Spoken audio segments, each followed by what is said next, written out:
Welcome to Sahara TV, and with us is Comrade Achike Chude, the Deputy Chairperson, the Joint Action Front, JAF, that's the affiliate, Labour affiliate. It's a pleasure having you on Sahara TV again, sir. Yeah, it's a pleasure. Quite some time. Let's take a deep dive into the issue at stake. Nigerians have been furious and infuriated at the recent fuel price increase and adjustments in recent time. NNPCL has actually blamed it on market forces and demands. Can you please give us an overview of the factors that are contributing to the lingering fuel increases in Nigeria at this time, sir? Well, the MD of NNPCL says it is a result of a fluctuation in the global market. But I think it is more of misgovernance or bad governance that we have had in this country. This is what has brought us to this level. We have been told don't forget that this battle over subsidy is something that has gone on for over 3 decades from the period of military rule. And that we have experienced over 20, so-called removal of subsidy or increase in the pump price of fuel over 20 times in these 3 decades that this controversy has lingered. Sometimes in the past, we have been told, especially under the Obasanjo administration, that it has finally been removed. And that, and then even under the Buhari administration about 2-3 years ago, when they had another increase in the pump price of fuel, they said it was subsidy removal. I remember the minister for in the Ministry of State, Tibi Preseva, told Nigerians that it had finally been removed. Then about 3 months later, he came back and said, no, it had not been removed, that there are still a remnant there. Now, but what they are all saying right now is that it is no longer under the control of and the influence of the federal government, that it has to do with the exchange rate of, that involved the Naira, that the Naira is very weak. And for as long as since they have thrown it open and they have removed the subsidy, so the price of petroleum products in Nigeria is now subject to the vagaries of the international market. So the international market will decide. And because we do not have a productive sector in the country, because the value of a Naira continues to depreciate and the economy continues to depreciate, therefore the Naira is worse off for it. And because the Naira is worse off for it, the Nigerian people are worse off for it. So this is, essentially the background for what is happening. But we must also say this, that over the years, they've given the impression that subsidy is one great sin, that all of us in Nigeria are indulging in. Subsidy is something that is done all over the world at one time or the other. When a government decides to make the lives of the people better, when a government decides to invest money in healthcare infrastructure and ensure that people have access to it, and that certain categories of healthcare is available to the citizens free, or that the citizens are paying much less for those things. It is subsidy. The government is subsidizing. When the government provides social,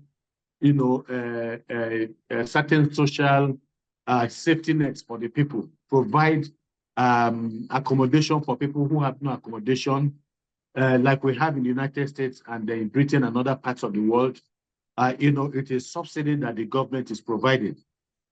So when the price of foodstuff, for instance, is very, very cheap in parts of the world, Europe, America, and the rest, it is not, it is because the government, one way or the other, is subsidizing the prices of foodstuff. That's right. So that people will be able to have access to food. A lot of these countries, see food as a matter of strategic national interest. So what they do is to ensure that there's abundance of food. And the monies do not belong to the political class. The monies belong to the people, to the citizens of this country. So when you say that the citizens do not have any rights to enjoy certain, a right, certain rights, it's not a privilege, that the people are enjoying the benefits of their nation that has been blessed so abundantly, and then you are trying to make it seem like a crime. It cannot be a crime. So the whole issue of subsidy is as a result of the misgovernance of this country that has gone on for so many years. And it goes back to the issue because, when a government says, for instance, that there are some bad actors that are causing problems within the country, it is the responsibility of the government to ensure that these bad actors, are interdicted. That they are. The issue is that the government says that we cannot continue with the regime of subsidy because some people are profiting from it illegally. Who are the people that are profiting from it illegally? When any government comes up with this kind of reasons or excuses, that government has given up on governance. That's true. So it is either those who constitute that government are in league with the people that are undermining the ability of the state to bring about good governance by taking care of the people that are responsible for undermining the system, or they have no business being in government. And so from what we are seeing really is that there is a cartel of people that are benefiting from the crisis, from the energy crisis going on in this country. Somebody has described it as organized chaos. And that is the reason why, for instance, INEC was having issues of a glitch. So it appears that this is a glitch somewhere. I don't know. Yes. Yes. And so what it means is that our government is under the control of people who have no business being in government first. And that reminds me of the statement by Kameya that Nigeria is a criminally run corporation, not a country. Not a criminally run country, but a criminally run corporation where the leaders, are armed and hidden in the safe. And that's the impression you have. Don't forget that it is in this country where we're told that we're losing as much as 600,000 barrels of crude oil on a daily basis. How is this thing happening? It must be something that for this to happen, you must have very high-level conspiracy involving different layers of government and governance. You must have people from the government that are involved in it. You must have people from the Ministry of course, represent Ministry of Petroleum is also government. Like Tompolo had told us, that whenever a supertanker comes to do illegal oil bunkering, you will have Navy gunboats surrounding the supertanker, filled with military personnel, watching and supervising as the country's crude oil is being stolen by these people. So you also have people from the NNPC that are also involved in this theft, And so the same thing is what we see. The refineries will not work, will not be allowed to work. That's why I was talking about organized chaos, so that they will be able to bring in refined petroleum products because people are making money from it. So ultimately, at the end of the day, the government is looking for money to be able to render services to the Nigerian people in the first place. And what kind of services are they rendering? Because when you look at what is going on, the looting that is going on, you realize that government people also, ministers, presidents, civil servants and so on, are also politicians, and their acolytes are involved in the looting of the Nigerian, state. And so this is what we are saying. And now when they run into problem because they no longer have money to do whatever they want to do, to run the government from what they tell us, they now realize that, look, but we can get money off the people. We can tell them that we're going to liberalize or deregulate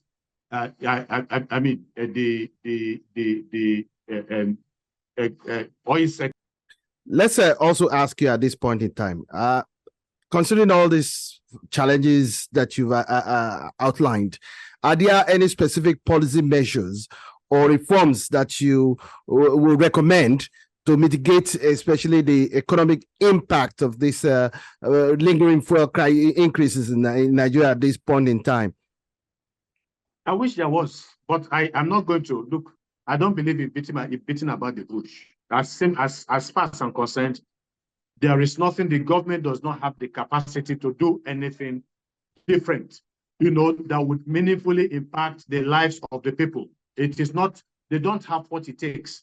Because first of all, they do not have the empathy that is needed, to identify that the people are suffering.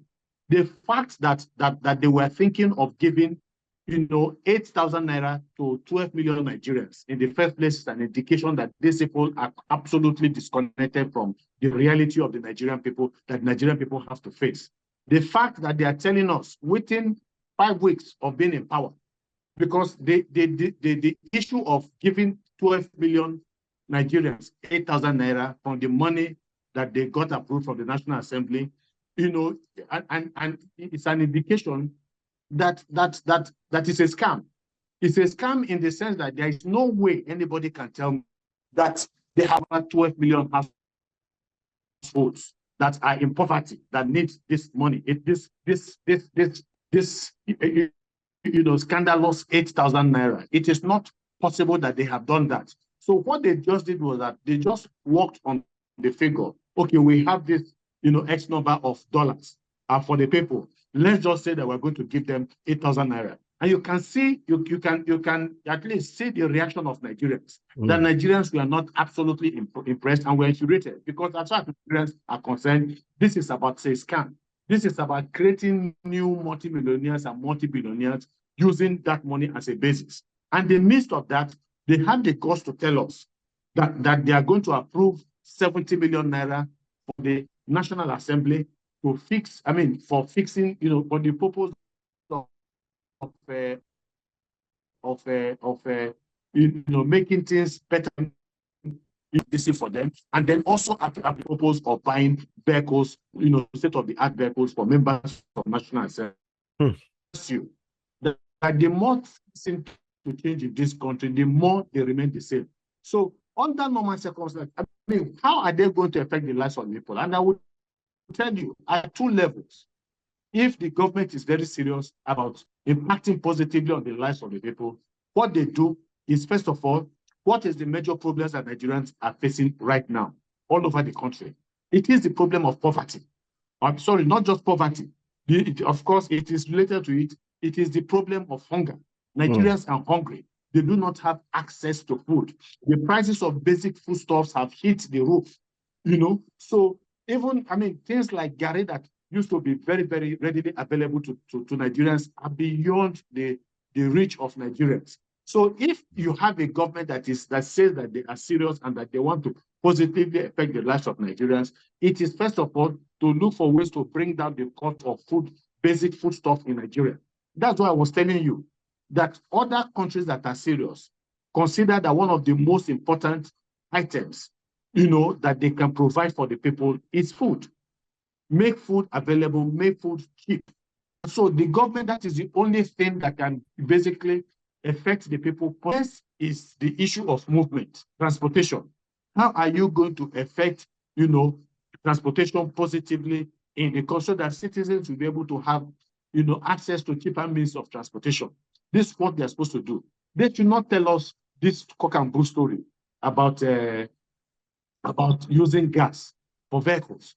How many vehicles will be needed to be able to achieve the kind of balance that is needed, that people can feel, yes, the cost of transportation has gone down? I will just give you an analogy with Lagos State. The mini buses in Lagos State, as of 2 years ago, last man told us that there are about 65,000 of them in Lagos State alone. 65,000. That is not also talking about Keke Marwa. And that's at the time that the last man came up with this figure, we still had Okada in many parts of Lagos. Yeah. So you have, the BRT buses, you have the mini buses, you have the Keke Marwas, and all of this to be able to ferry people back and forth in Lagos. Apart from the Ubers, the hail rides that some of us have become used to. So what it means is that for the federal government to be able to say we want to intervene in the area of transportation, they are going to need not less than 1 million vehicles, minimum, or 1 million vehicles in this country. So if they tell you that they are going to intervene in the area of transportation, you know that they're telling lies.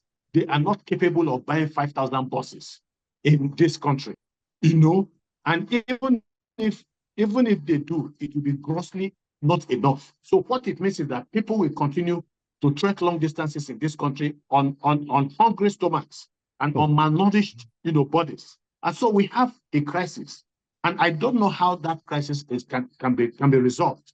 You know, I see a situation where after over a period of time from now, you are going to begin to see the possibility of open revolts by the Nigerian citizens. Because the first law of nature is survival. When people have gotten to yes. Talking about open revolt, I mean, Nigeria seems to have lost faith and confidence in the Nigerian Labour Congress. What role can civil society organizations and advocacy groups play in pressuring the government to take action on these fuel increases and as supporting Nigerians who are affected? Well, you see, Nigerians are on their own. It's as simple as that. So Nigerians themselves will have to resolve the contradictions that are afflicting them on a day-to-day basis. It's as simple as that. And you know, somewhere along the line, we lost it. We lost it in the sense that all of a sudden, the Nigerian Labour Congress and the TUC now became our saviors, now became the sources of our salvation in this country. That is not the trajectory of struggles in Nigeria. Some of us have been involved in struggle for a very, very long time. It has never been the role of the NLC and the TUC to bail Nigerians out of national crisis. So what we have been seeing in the past few years in this country, to rely solely on the NLC to deliver us from evil government, from bad governance, is an aberration and an indictment of civil society itself. So we must be able to take responsibility, you know, for what is going on. We remember a time in this country when civil society led, you know, political struggles in this country.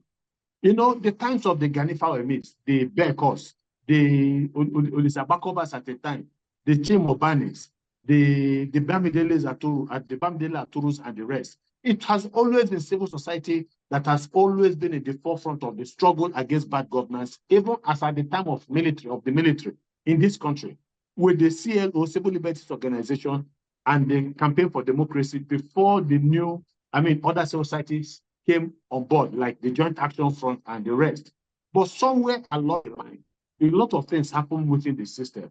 And it would appear that civil society also lost that ability to intervene, you know, on behalf of the Nigerian people. And we now began to look at labor as the solution to our problem. And that's why when labor finds itself unable for whatever reason, either self-inflicted reasons or other reasons, you know, to move, Nigerians find themselves in a dilemma. You know, so we must be able to recover what we have lost. I'm talking about civil society.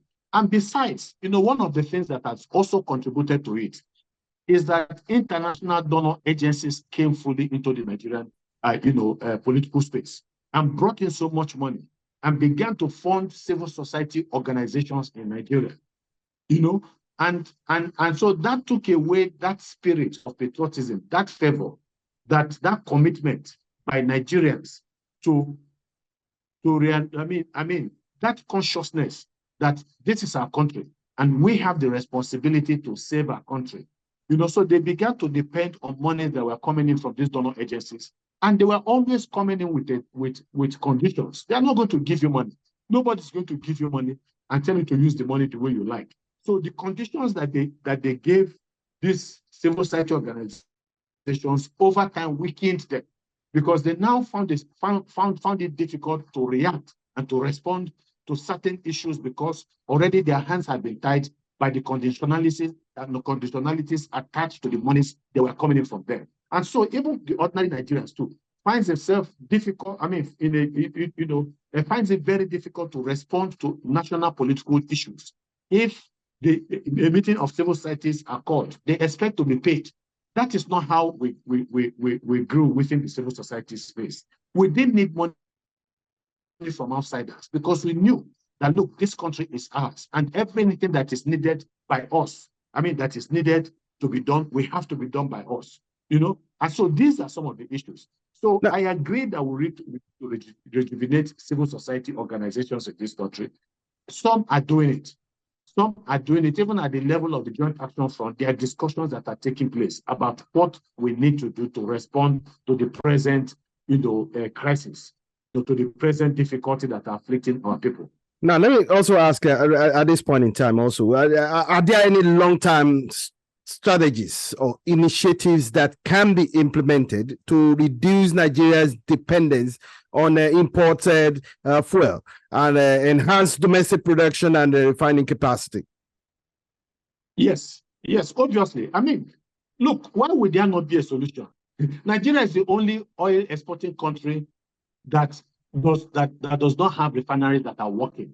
Even countries that do not have, that are not blessed with oil, with crude oil, are set up refining, capacities and are refining for countries like Nigeria. Nigeria is the only country that loses oil daily through pipeline vandalization and illegal bunkering. So it is as a result of the corruption that is going on in this country that the refineries are not working, that we have not been able to improve on our capacity to refine. It's simply a deliberate action by non-state actors and state actors. And so what is the solution? For me, if you ask me, the solution is to ensure that the present political actors in the country today are removed from power. And I'm not advocating for coup. I'm not advocating, for anything illegal. If people must look for a way to be able, or even if they cannot be removed, legitimately from power, then the people must build the level of resistance that is needed to send a clear message to the political leadership in this country that we will no longer tolerate excuses, that our refineries have to work, and that you have a responsibility to ensure that if people are going to come in and invest in refineries in the country, that they should be able to do that. You cannot have a situation where you have one person that is supposed to provide a refining, a petroleum product for the entirety of the Nigerian Federation. The Nigerian Constitution frowns at the monopolization of energy and the monopolization of refining capacity in the country under the guise of the Dangote refinery. If you look at chapter 2 of the Nigerian Constitution, we have talked about it consistently, that the Nigerian Constitution frowns and abhors a situation where very few people are in control of the commanding heights of the Nigerian economy. And so when you look at, the powers that have been given to certain individuals in this country, like Dangote and others also, whether it is cement, whether it is importation of sugar, and all of this, other aspects of the Nigerian economy, you realize that it is anti the Nigerian Constitution. And so that is the battle I believe that Nigerians, have to fight. Now, first of all, we need to resist. Okay, go on. Let me ask this final question because our time is faster up. How important is public consciousness and awareness and education in creating a more informed and engaged citizenry that can actually actively participate in finding solutions to this the issue of increment? It has always been in the interest of the ruling class to ensure that their people are not educated enough and that they are not politically conscious. If the people are politically conscious, they will understand what is at stake. The ruling class dare not allow the people to get to that stage where they will begin to ask questions about governance, where they will begin to ask questions about political responsibilities by their political leaders. Because the moment they begin to ask these questions, then they are in trouble. And so they have profited from the lack of consciousness of our people, the lack of political awareness of our people. It is the reason why in an election, they can use identity politics to divide the people, and the people respond to them.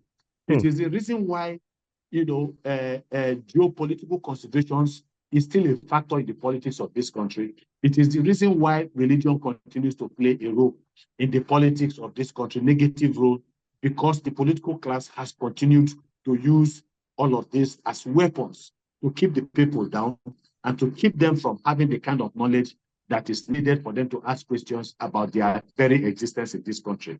Why are we the way we are? Why is it that Nigeria is blessed with so much resources, human and mineral, and yet we do not have, we cannot live meaningful lives and all that? So this have been responsible. It is exactly because of this lack of education and awareness that Nigeria is the way it is. But I think what some of us are doing is to carry out enlightenment campaigns of our people. And so a lot of us have been doing that for quite some time. But you see, there's another thing that this poverty, that this suffering is going to do. Suffering has a way of opening the minds of the people, because the people have an idea that their country is blessed, but they also have a very concrete idea that the leadership is responsible for why they are in poverty. So when this present crisis gets to a level, an unsustainable level, the people themselves will be forced to listen to people like us who have been talking to them all this while. So they have to get their comfort zone. And we're beginning to see that. We're beginning to see responses, because for those who entertained the hope that with the new election, that there's going to be a completely different way of doing things in this country, they have seen that the politicians are beginning to congregate once more, or recongregate. They have seen the class of 1999 to 2007, the class of governors who looted their state treasuries, who were some of the worst governors in the history of this country. They have seen this class of governors coming out of the woodworks to congregate with the president and to visit the president. They have seen other bad non-state actors also coming. The Olisametu, the former spokesman of the PDP, who was being tried for corruption and so on, has also visited Aso and all that. So the people are watching, and the people are seeing it, and the people are asking questions, and they are saying, but we thought that this was going to be a different thing. Now they have realized that the more things seem to change, the more they remain the same. Exactly. So the people themselves also. So this boundary that have held the people down of religious identity politics, religious tendencies, and so on, will be broken down as people behold the contradictions that they are seeing happening under this dispensation, coupled with the hunger that is going on, and then the ostentatious lifestyle of the politicians, like members of National Assembly and other members of the political class. And so when Nigerian people put this thing together, it will break down the walls of identity politics. It will break down the wall of religious, disharmony that is going on in this place, and the geopolitics that is determining how politics is played in this country. And that has the very dangerous capacity, or the potential, dangerous for the political class. It has that potential to bring the people together across tribe, across religion, across geopolitics. And once that happens, then those who are holding us down are in trouble. And we're getting there. Comrade Achike Chude, thank you so much for your insightful analysis. We appreciate you being on this program with us. Thank you very much. Thank you so much, sir. Thank you.